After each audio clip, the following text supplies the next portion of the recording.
They didn't honor their reservation. So few months ago, I volunteered to plan my Mill's 60th birthday and my Phil's 64th birthday, which was a weekend in wine country. I had made a reservation for a group of 10 at a new upscale restaurant months beforehand. Because it was also a winery, we arrived 2 hours early and checked in with the restaurant to see if they could seat us earlier. Despite an empty restaurant, they said they couldn't, and that was no big deal. We understood they could be low-staffed, so we went and got some wine and hung out and listened to live music. Close to our reservation time, I got a text from the restaurant to be seated.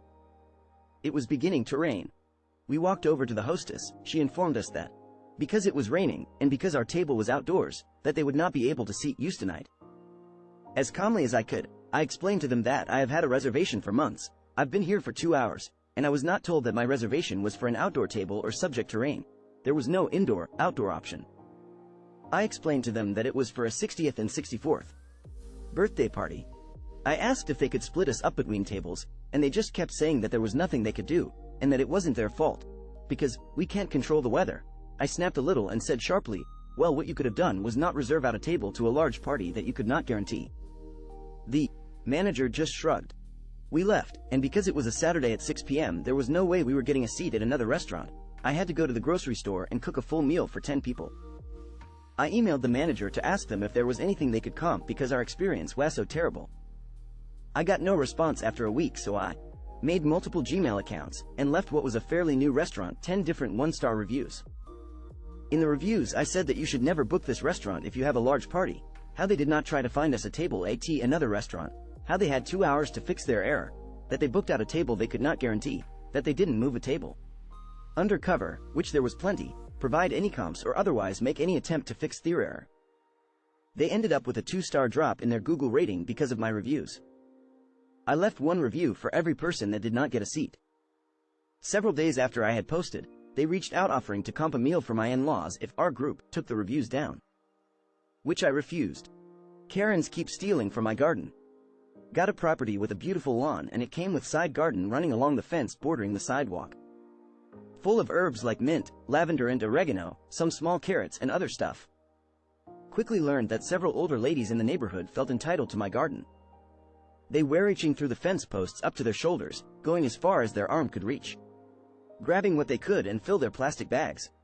They would wait till someone was out of the house or early in the morning to make their graband run, so they were well aware they were in the wrong. Just knowing they were doing this whenever we were out of the house made my skin crawl, so I ripped out the garden. Less work for me now. It honestly became too much work and messy to have, but it wasn't a big deal and there was plenty of it to go around. I hate gardening, so it was a relief to get rid of. I also didn't like that the garden had become an invitation for thieving grannies to intrude on my property.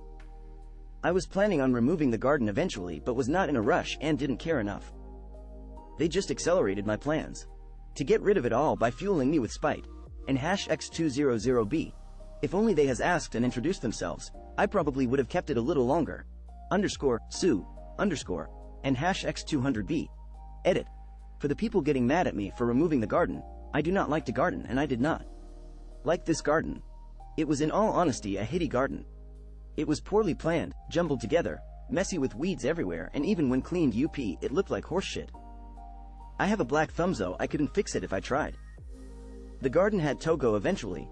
I just didn't care and wasn't in a rush until I learned they were staking out my property to trespass and take things from it when I wasn't home. So as Petty does, I got rid of it faster. Out of pure spite and #X200B. Edit 2. I am not going to maintain a garden I don't want. So don't suggest how I could have kept it because I was going to remove it anyways. Electric or barbed fences are not permitted where I live, so don't suggest that either. This includes chicken wire. I would have let them take all the plants home, roots and all, had they asked, but since they didn't and I am petty, no plants for anybody. Edit 3. Stop suggesting I plant poison ivy, poison oak or nettles. I want to be able to roll around my yard with my dog and enjoy it without a care. Tears of joy. EDIT 4. People accusing me of depriving poor old people from food. Ha! I live in a well-to-do area and the only depriving I am doing is hippie boomers who feel entitled to trespass on my property. This hippie garden that became such an attraction was just herbs and some carrots that were the size of my pinky toe. Nobody is being deprived of any real food to speak of.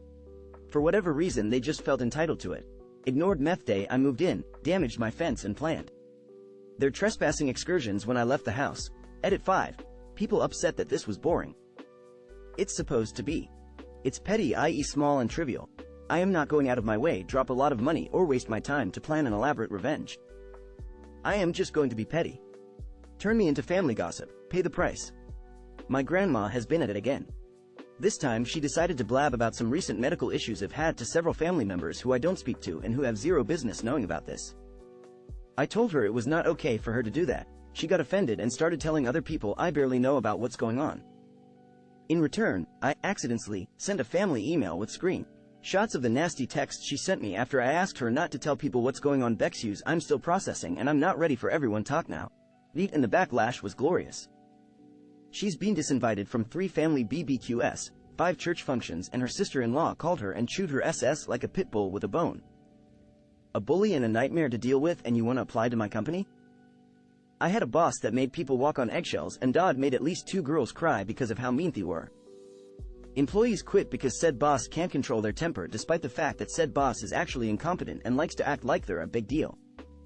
The workflow depended on their mood, and whether or not it was going to be a good day depended on their personal life and how they were feeling that day.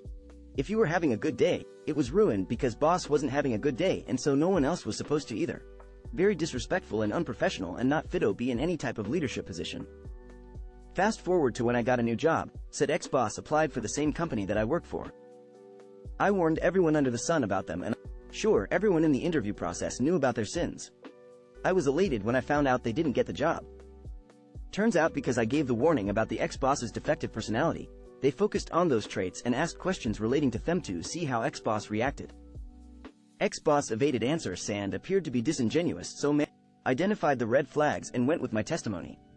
The best part about this was that ex-boss was gloating about having this interview in the bag, ex-coworkers told me, and they were so proud. After the rejection, they were so defeated. They finally got a reality check that they aren't as grand as they think and the world doesn't revolve around them. TLDR, a whole ex-boss applied to same company I work for and I made sure they didn't get the job. Edit. For anyone triggered by the use of they, them, it's being used for ambiguity reasons. Ex-boss does look like a they, them though, so maybe it's an accurate use of that pronoun as well. If you don't want to read, just don't read lol. She told me she was going to lie. I work retail. A lady came in to get a warranty evaluation for her product. Upon admitting to me it was misused, I told her it did not qualify for warranty since the problem was due to her misuse. After getting yelled at, she ended her argument with, fine. I'll go to another store and tell them I used it properly. I spent the next little while emailing every single store within her reach about how this customer was possibly going to lie to them, along with a description of her and the product. Head office customer service ended up opening a whole case about her. She will never get her item replaced. Don't tell me your plan next time after you have yelled at me. Make your Facebook bio about my pregnancy?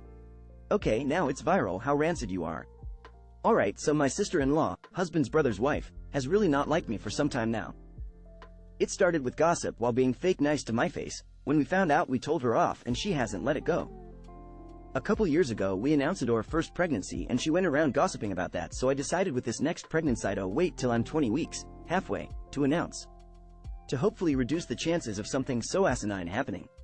We announced just a few weeks ago, and lo and behold, out of all things she does, she makes her public Facebook bio, FFS, be more consistent on your birth control skull. I was shocked, but also not. But I would hope, considering she is older than me and my husband. Maybe she would take the high road by now and ignore any negative feelings about it. I expect her to talk hit about me at this point and am not surprised, but about my unborn baby? My family? No, what the hell, that is crossing Alan, my revenge. It's already public, you want attention? Okay. I made a TikTok with the screenshot. And now 80k people and counting are commenting talking about how jealous and weird she is. I suppose I could be more petty, but imagining her seeing the mass negative response to what she did is very satisfying. And that is my petty revenge, and it feels great. Whiskey and cream. Had a friend whose landlord was an alcoholic. I knew the landlord as well, and while my friend was at work, the landlord would sneak into his house and steal his booze since alcoholic's wife wouldn't let them have it in their house. Friend was fed up with it, and as they worked on a dairy farm, specifically in the reproductive department, they had access to men. Friend complained a couple times, landlord, about someone taking their whiskey, and of course landlord denied it. So after a few more times, my friend told the landlord they had spiked their whiskey with bull is. Landlord instantly started retching, puking and yelling. Of course my friend didn't actually do that but got the reaction he expected. Whiskey didn't disappear after that though.